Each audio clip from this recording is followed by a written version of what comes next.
예, 21번 생략하겠습니다. 22번 질문하겠습니다. 이와 같이 국회에 280명만을 보내는 것으로 하였는데요. 증인의 공소장이 기재에 의하면 특전사가 약 462명, 수방사가 212명 정도 투입이 됐습니다. 대통령이 지시한 병력보다 많은데 이렇게 많은 인원이 투입된 이유가 뭔가요? 그거는 본청의 질서 유지를 위해서 최초 투입된 특전사 병력은 280명이 맞습니다. 예. 그 280명 맞는데 그 280명으로 질서 유지를 하다 보니까 이게 너무 병력이 상대적으로 너무 적어서 특전사령관하고 얘기하면서 추가적으로 더 가용한 병력이 있냐 그러니까 한 180명, 200명이 좀 안 되는 180명 정도 가용하다 그래갖고 그러면 그 인원을 혹시 모르니까 좀 추가로 좀 보내면 안 되겠냐 그래서 이제 추가로 보내겠다고 해가지고 보냈으면 좋겠다고 특전사 사령관의 의견을 듣고 해서 그 추가로 이제 들어오는 걸 했는데 이게 그 병력이 추가로 들어온 시간이 거의 해제 시간, 그 계엄 해제 시간하고 맞물려 버렸습니다. 예. 그러다 보니까 제대로 역할을 못 하고 질서 유지 임무 수행을 제대로 못 하고 임무가 종료된 것으로 알고 있고요. 수방사는 원래 이제 본청에 들어가서 질서 유지하는 것은 특전사가 임무 수행하지만 본청 외곽에서 이제 대기하면서 임무 지원을 하는 것은 이제 수방사 역할이었는데 수방사가 212명이지만 실제로 들어와서 안에 경내에 들어온 거는 50명 정도밖에 안 됩니다. 나머지는 다 바깥에서 대기하고 있었고요. 그래서 수방사 병력은 실제로 투입된 인원은 50명밖에 안 되고 결론적으로 말씀드리면 본청 질서 유지를 위해서 투입된 인원은 대통령께서 최초 지시하신 280명이 거의 주로 했다 이렇게 보시면 되겠습니다. 그 본청은 국회 경내 안을 말씀하시는 거죠? 본청은 이제 의사당 외곽. 예, 그러니까 딱 정면으로 바라봤을 때 본청이 있지 않습니까? 예. 국회의사당 그러니까 회의실 본청 회의실이 있는 거. 예, 건물. 그 건물을 본청이라고 그러고 예. 그다음에 외곽이라는 것은 울타리. 예. 울타리를 외곽이라고 그럽니다. 그러니까 국가 경내 안을 말씀하시는 거죠? 투입이. 수방사요? 아니요. 그냥 병력 투입이라는 그 개념이. 특전사 280명은 본청 내부에 들어가서 질서 유지를 했고요. 예. 그다음에 이제 수방사는 울타리를 연해서 이게 본청을 주변으로 해서 이렇게 좀 지원을 하는 걸로 했는데 실제로 투입이 제대로 안 돼갖고 50명밖에 못 들어왔습니다. 그래서 거기서 그냥 대기하는 그런 상황이었고요. 나머지 150명, 160명 정도는 아예 외곽 그러니까 울타리 바깥에서 대기를 했습니다. 예. 이번 추구에 지금 질문의 내용을 잘 이해를 못하시는 것 같아서 제가 다시 한번 말씀드리겠습니다. 지금까지 뉴스 등에서 대통령이 국회를 봉사하기 위해 군 병력과 경찰 인력을 투입했다고 이렇게 하고 있습니다. 그 증인은 작전 분야에서 오랫동안 근무를 해서 잘 알 텐데요. 국회를 봉쇄하고 국회의 의결을 막고자 했다면 최소한 어느 정도 규모의 병력이 필요합니까? 그게 이제 그렇게 판단을 하려고 그러면 계략적으로 이제 울타리 그러니까 국회 울타리 길이를 어느 정도 알아야 되는데 제가 알기로는 한 3, 4km 되지 않을까 싶습니다. 예. 정확하지는 않습니다. 근데 3, 4km 정도 된다고 봤을 때 3km라고만 해도 봉쇄라고 하면 그야말로 손에 손잡고 틀어막는 거거든요. 그렇기 때문에 거의 1m 간격으로 병력을 배치해야 됩니다. 그러면 3km를 1m 간격으로 하면 3,000명이 소요되지 않습니까? 그런데 거기에 국회 출입문이 20개입니다. 그러면 20개의 최소한 출입문은 아무리 못해도 100명은 투입을 해야 이게 몰리는 인원이 많이 몰리기 때문에 그건 한 2,000명. 다시 말해서 울타리 봉쇄만 하더라도 5,000명은 소요된다는 결론이고요. 그리고 내부에 이제 방금 말씀드린 본청 회의실이 있는 본청이라든지 국회의사당 본청, 그 다음에 이제 의원회관이라든지 이런 건물까지 다 봉쇄를 하려고 하면 내부에도 한 2, 3천 명 정도는 있어야 제대로 봉쇄가 될 것이다. 저는 그렇게 생각합니다. 예, 알겠습니다. 그래서 종합적으로 보면 외곽과 내부까지 하면 7,000명 내지 8,000명 정도 투입이 돼야 국회 봉쇄가 가능할 것이다. 이렇게 저는 판단합니다. 예, 알겠습니다. 그 418차 국회 국방위원회 진술과 그때 국회 내란 국조특위에서 당시 출동한 특전사령관, 수방사령관, 1공수여단장, 707 부대장 등은 지휘관들이 일관되게 국회에 투입한 병력이 실탄을 휴대한 사실이 전혀 없다라고 진술하고 있는데요. 출동한 부대가 실탄을 휴대한 바 없죠? 예, 개인 휴대를 하지 않았습니다. 애당초 대통령께서 지침을 개인 지급하지 말고 개인 휴대하지 예. 말라고 했기 때문에 다 일괄적으로 그렇게 통일을 했고요. 근데 이게 자꾸 헷갈리는 게 뭐냐면 군 부대가 출동을 하게 되면요, 기본적으로 개인 하기하고 실탄을 휴대하는 건 기본입니다. 근데 개인 하기는 놔두고라도 실탄을 휴대하는 방법은 두 가지입니다. 어떻게 하느냐면 실탄을 휴대하는 것은 개인에게 실탄을 지급해서 개인이 휴대하는 방안이 있고요. 또 하나는 대대급이나 대급에서 통합 보관을 하고 있다가 필요할 때 지급하는 방법이 있습니다. 그런데 이번에는 안전 문제 때문에 개인에게 지급하지 않고 통합 보관했다는 것입니다. 예. 그래서 이거를 자꾸 이제 언론에서도 왜 실탄 가져갔는데 안 가져갔다 그러냐 이렇게 얘기하는데요. 가져가긴 가져갔죠. 그런데 통합 보관했다는 겁니다. 통합 보관해서 대대급이나 대급이 그 통합 보관한 상태에서 휴대를 한 것이죠. 그런 차이가 있다. 개인이 휴대한 바는 없지 않습니까? 그렇습니다. 그 예. 개인 휴대 안 한 것은 안전 때문에 안 한 겁니다. 예, 알겠습니다. 네.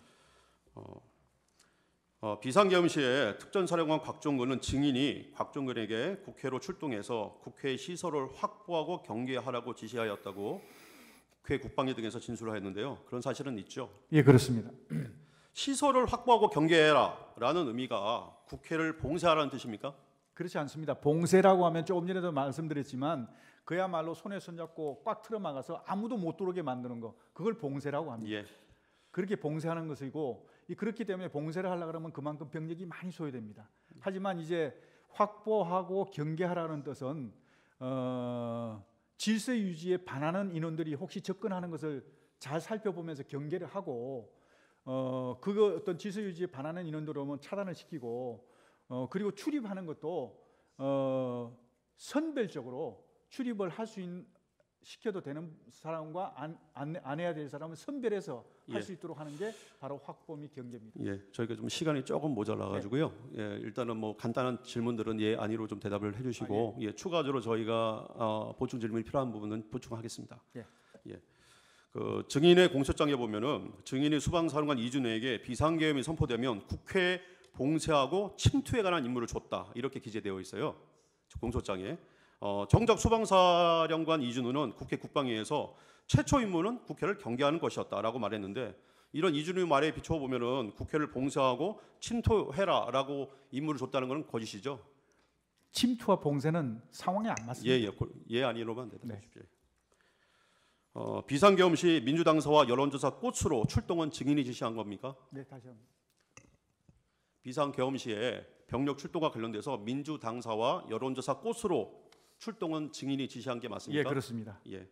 대통령은 처음부터 병력은 국회와 선거관리위원회만 보내라고 지시를 했는데요. 대통령은 병력이 민주당사와 여론조사 꽃으로 이동하고 있다는 말을 듣고 화들짝 놀라서 누가 그곳으로 병력을 보내라고 했냐? 병력 이동을 중지시키라고 지시하셨고 그래서 그곳에는 병력이 투입됐다가 말았죠. 예, 그렇습니다. 대통령은 어차피 국회의 계엄 해제를 막을 수는 없는 것이니까 계엄 당시 의회 출입을 통제하지 말라고 증인에게 지시했고 증인도 위 지시 내용을 예하 지휘관들한테 모두 전파했죠. 예, 예, 대통령께서 좀 간단히 좀 보충 설명이 아, 필요할 예, 것 같습니다. 알겠습니다. 대통령께서 의원들 24시경에 전화를 주셔갖고 예, 대통령께서 의원들 출입하는 것은 차단하지 마라, 예. 막지 말라고 말씀하셨습니다. 그래서 지시를 받고 제가 바로 이제 특전사령관한테 전화를 해서 지금 상황이 어떤지를 쭉 파악해 보니까 이미 국회의원들이 들어오는 그 통로는 질서 유지가 된 상태에서 출입이 다 통제를 안 하고 차단이 안 돼 있습니다. 다 들어가도록 저거 없이 예. 허용이 돼 있었습니다. 그래서 추가적으로 그건 지시할 필요가 없고 다만 이제 반대쪽에 거기에 지금 엉켜가지고 여러 가지 안전 문제가 있어서 그것 때문에 저는 신경을 썼습니다. 예, 알겠습니다. 그 당시 증인은 국회 병력을 투입한 이유가 국회 봉쇄나 침투가 아닌 국회 질서 유지였고 따라서 처음부터 국회를 봉쇄할 계획은 없었죠. 불가능한 얘기입니다. 예. 증인의 공소장에는 대통령이 수방사령관 이준호에게 2024년 12월 4일 00시 30분부터 01시경까지 경에 전화를 해서 본회의장으로 들어가서 사명 일개조로 한 명씩 들쳐업고 나와라 라고 지시했다고 기재되어 있습니다. 대통령이 증인에게 국회의원들 출입 통제를 하지 말라고 지시한 사실에 비춰보면 이준호의 이런 공소장 기재는 사실이 아니죠. 그 제가 이해가 안 가는 게 24시경에 대통령께서 전화 주셔갖고 그 국회의원들 출입하는 것은 차단하지 말고 막지 마라 그렇게 말씀을 하셨는데 불과 20-30분 후에 반대되는 그 말씀을 하셨다는 게 이해가 안 갑니다. 그리고 또 그런 지시를 하시려면 저를 통해서 하시지 않았겠습니까? 예, 알겠습니다. 다음 질문하겠습니다. 국회 소추단 주장과 검찰 공소장에 따르면 대통령이 또다시 수방사령관 이준호한테 전화해서 아직도 못 갔냐? 뭐 하고 있냐? 문 부수고 들어가서 끌어내. 총을 쏴서라도 문 부수고 들어가서 끌어내라. 라고 지시한 것처럼 기재되어 있습니다. 근데 같은 공소장 기재의 내용에 의하더라도 당시 수방사 병력 중에 35특임대 37명만이 겨우 국회 울타리를 넘은 상태였고 나머지 병력은 다 여의도 한강공원, 그다음에 인근 도로, 서강대교 위에 위치하고 있었습니다. 또 이에 그 작전에 직전에 대통령도 수방사령관 이준호한테 전화를 해가지고 국회에 상황을 물었고 이에 그 이준호가 시민들이 많아서 국회를 들어갈 수 없다는 보고를 이미 받은 상태였는데 또 실탄을 소지한 병력은 단 한 명도 없었고 대통령이 실탄을 소지하지 말라고 강조해서 지시까지 또 하였고 또 군 지휘관들은 국회 증언이라는 데서 실탄을 소지한 바 없다고 증언까지 했었는데 총을 쏴서라도 지시를 했다는 것은 납득할 수 없는 거죠. 맞습니다. 예. 그 증인의 공소장에 보면 대통령이 공안시 03분경에 그러니까 이미 계엄 해제가 요구안이 다 통과되고 난 다음입니다. 수방사령관 이준호에게 또 전화를 해서 국회의원이 190명 들어왔는데 실제로 190명 들어왔다는 것은 확인도 안 되는 것이니 그러니까 내가 계엄 선포 전에 병력을 미리 움직여야 된다고 했는데 다들 반대해서 안 됐다. 그러면서 그래도 내가 2번, 3번 계엄령 선포하면 되는 거니까 계속 진행해. 이렇게 지시했다고 기재되어 있는데요. 이는 사실과 다르죠. 그것도 이해할 수 없습니다. 예, 그렇죠. 국회 요구 의결이 1시에 있었는데 01시 3분에 어떻게 이런 지시를 하겠습니까? 그 다음 질문하겠습니다. 대통령은 계엄 선포 후에 병력을 투입하고 지시한 바 있어 계엄 선포 전에는 병력을 움직였어야 된다라고 하는 말은 사실과 다르죠. 그렇습니다. 예. 대통령이 짧게 경고성 계엄을 한다고 누차 강조한 점에 비춰보면은 계엄을 2번, 3번 한다라고 말했다는 건 사실이 아니죠. 그렇습니다. 예. 증인의 공소장을 보면 2024년 12월 4일 00시 20분경에 대통령이 특전사령관 곽종근에게 아직 국회 내에 의결 종족수가 안 채워진 것 같으니 빨리 국회 안으로 들어가서 의사당 안에 있는 사람들을 데리고 나와라. 문짝을 도끼로 부수고서라도 안으로 들어가서 다 끄집어내라. 라고 지시하였다는데요. 특전사령관 곽종근 국회 국방위와 내량규명 국조특위에서 대통령이 도끼라고 말한 것은 듣도 보지 못했다고 얘기를 했습니다. 일관되게 진술하고 있어요. 또 대통령이 국회 출입을 통제하지 말라고 지시한 점에 비춰보면은 이런 곽종근에 관한 증인의 공소장 기재는 객관적인 사실과도 부합하지 않죠. 네, 그렇습니다. 예. 그 증인의 공소장을 보면은 2024년 12월 4일 00시 20분에서 00시 35분경에 증인이 특전사령관 곽종근에게 국회의원 150명이 안 되도록 막아라. 빨리 국회의사당 문 열고 안으로 들어가서 국회의원들 데리고 나와라. 라고 증인이 이런 말을 곽종근한테 실제로 한 사실이 있습니까? 없습니다. 예. 곽종근은 계엄 이후에 얼마 안 돼서 민주당 김병주 국회의원이 운영하는 김민중 TV라는 유튜브 채널에 나가서 바로 계엄 직후입니다.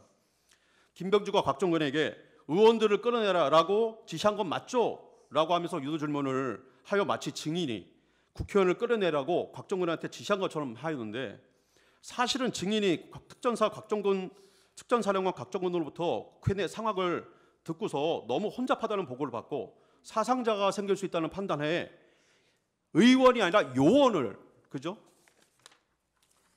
요원을 빼내라고 한 것을 김병주 국회의원이 의원들 빼내라라는 것을 통과시킨 것이죠. 네, 그렇습니다. 예.